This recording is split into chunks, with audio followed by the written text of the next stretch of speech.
चैती मेले के व्यापारियों में रोष व्याप्त। उत्तराखंड के काशीपुर में लग रहे प्रसिद्ध ऐतिहासिक चैती मेले में प्रशासन द्वारा लागू की गई नई नई व्यवस्थाओं को लेकर व्यापारियों में काफी रोष व्याप्त है। साथ ही ठेकेदारों के द्वारा दुकानों का किराया मनमाने ढंग से वसूलने पर भी व्यापारी परेशान हैं। प्रसिद्ध ऐतिहासिक चैती मेले में व्यापारी लोग अपनी अपनी दुकानें सजाने लगे हैं, लेकिन ऐसा लगता है कि व्यापारी इस बार आधे मन से ही अपनी दुकानें लगा रहे हैं, क्योंकि प्रशासन ने मां बाल सुंदरी देवी के मंदिर में श्रद्धालुओं को जाने के लिए बैरिकेडिंग बनाई है, जिसके कारण दुकानों के सामने जगह बहुत कम बची है।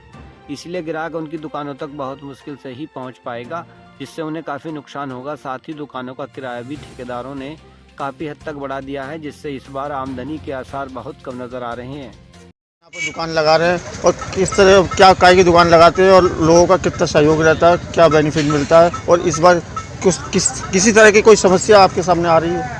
दिक्कत यही है, मनीष गुप्ता नाम है, ये थोड़े बल्ले की परेशानी है। अब पहले ये बात नहीं थी, अब ज़्यादा दिक्कत पड़ रही है। यही आपत्ति है और कोई दिक्कत नहीं है। तो इससे क्या होगा? आपको नुकसान होगा? इससे नुकसान ही है, इसमें कोई लाभ नहीं होगा तो पैसा का बिल्कुल इसमें कोई भी बेनिफिट नहीं होगा। इसमें कोई घाटे ही मामला दिखाई दे रहा है। पैसे ही पिछले साल से बढ़े हुए हैं, हर साल में बढ़ रहे हैं, पर इसमें ज़्यादा दिक्कत पड़ रही है। अच्छा, इस साल पैसे बढ़ा दिए? हाँ। कितना लगभग बढ़ोतरी हुई है? मतलब 25% बढ़ा हुआ है ऊपर से। पहले मेरे पिताजी कम से कम 85 साल हो गए, मेरे पिताजी दादाजी, उसके बाद अब मैं दुकान लगाता हुआ आ रहा हूँ। मेले के अंदर प्रसाद की दुकान मेरी लगती है। और पहले जो दुकान है, पहले जो जब पंडा परिवार के हाथ में जब मेला था, तब दुकानें उस साइड लगती थी, सामने की साइड। अब जो है चलो प्रशासन ने अपने इच्छा करा कि वो इधर साइड से वो वहाँ से ख़त्म करके इधर को दुकानें लगाई। अब बस दिक्कत है, पैसे तो हर साल बढ़ ही रहे हैं जब तक सरकारी मिला हुआ है। जब तक टेंडर जितना महंगा जाएगा भैया दुकानें उतनी महंगी जाएंगी, वो तो खैर है ही सभी के साथ। लेकिन दिक्कत यह है कि प्रशासन ने ये जो हफ्ते बल्ली लगाई हैं, इससे इधर के दुकानदारों को बहुत नुकसान है। जिस हिसाब से महंगी दुकानें हैं उस हिसाब से बहुत नुकसान होगा। इससे पैसे पूरे करने भारी पड़ जाएंगे हम लोग।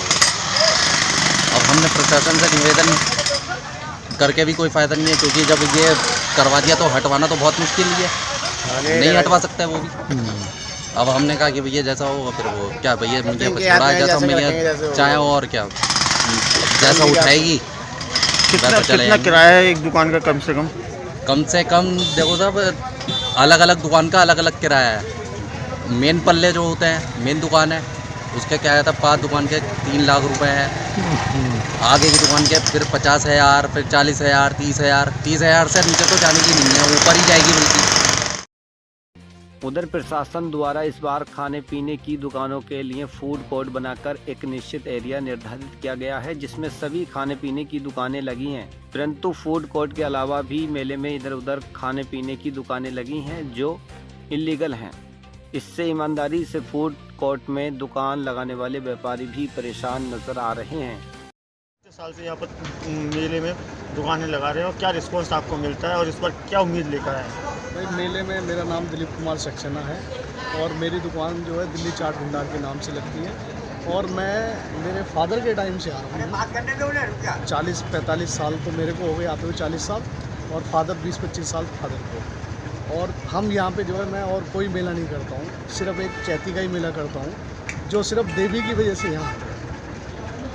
और पिछली बार 2 बार जो है कोरोना की वजह से दुकान लग के उखड़ गई थी, उसका शायद अब की बार भरपाई हो जाए।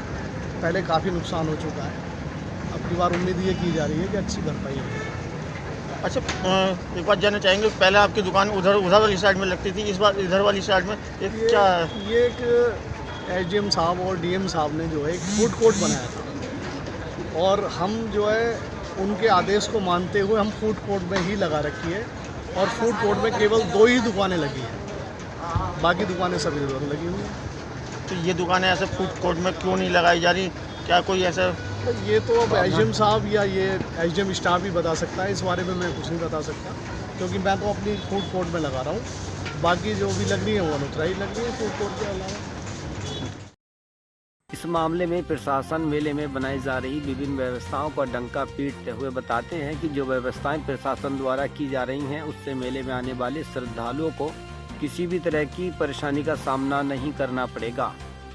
कैमरामैन पैट्रिक बाबा के साथ भूपेंद्र सिंह की ग्राउंड रिपोर्ट। इस बार जो चैती मेला लग रहा है, 2 साल बीच में गैप हो गया था, श्रद्धालुओं के आने की बहुत ज़्यादा उम्मीद है। किस तरह की प्रशासनिक व्यवस्था की गई है मेले में श्रद्धालुओं के लिए? पिछले विगत 2 वर्षों में कोविड की वजह से चैती मेले का आयोजन नहीं हो पाया था। इस वर्ष लोगों के अंदर और जो दुकानदार आ रहे हैं और ठेकेदार जो हैं उनके अंदर उत्साह दिखा और इस बार लग रहा है कि जो हर साल जो भीड़ होती थी उससे ज़्यादा भीड़ होने की इस बार पूरी संभावना है। इसको लेकर प्रशासन पुलिस ने अपनी तैयारी पूरी कर ली है। हम लोग जो पूरे मेले का एरिया है उसको पूरे एरिया को CCTV से कवर कर रहे हैं और जो भी श्रद्धालु आ रहे हैं उनको किसी प्रकार की कोई समस्या ना हो इसके पूरे हम लोग इंतज़ाम कर रहे हैं वहाँ पे। और ट्रैफिक को भी लेके हमने अपने प्लानिंग कर ली है कि किसी प्रकार का ट्रैफिक जो है बाधित ना हो मेले की वजह से, या मेले में जो आने वाले श्रद्धालु हों उनको किसी प्रकार की कोई दिक्कत ना हो। इसका पूरा हम लोग एक प्लान तैयार कर रखा है। और जो हमारा खोखरा मंदिर है वहाँ भी बड़ी भीड़ हो जाती है। लोग पहले वहाँ दर्शन करते हैं फिर चैती मेले में आते हैं, तो वहाँ को भी लेके प्रशासन पुलिस दोनों ने हमने वहाँ कई मीटिंगें करा ली और किस प्रकार से वहाँ व्यवस्था बनानी है इसको लेके वहाँ के जो लोकल लोग हैं, जो मंडी की मंदिर समिति के लोग हैं, उनके साथ भी बैठक करके एक पूरा हमने प्लान तैयार कर रखा है कि आने वाले को किसी प्रकार की कोई समस्या ना हो।